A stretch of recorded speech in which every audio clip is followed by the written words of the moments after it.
আপনার দানের টাকা ঘুরে ফিরে আপনার কাছে আসবে, বুঝতে পারছেন না? আপনার দানের টাকা ঘুরে আল্লাহ আপনার কাছে ফিরাই দিবে। কিভাবে ফিরাবেন সেটা আল্লাহর দায়িত্ব।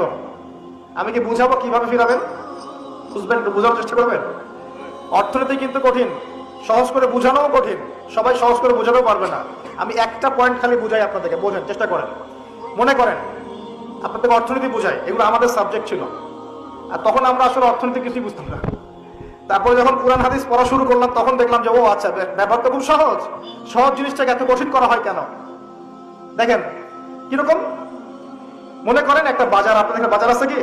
আচ্ছা, এই বাজারের মধ্যে ধরেন 100 ব্যবসায়ী আছে, আর ব্যবসায়ীরা ব্যবসা করে।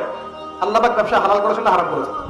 হালাল ব্যবসা। ব্যবসায় একটা 10 টাকার পণ্য আপনি চাইলে 30 টাকা, 40 টাকা, 50 টাকা, 100 টাকা বিক্রি করতে পারবেন কি না? পারবেন। মার্কেটের একটা ফিক্সড প্রাইস থাকে, মার্কেট প্রাইস, এটাকে বলে মার্কেট প্রাইস। একটা দাম নির্ধারণ করা হয় যে আমরা এই দামে সব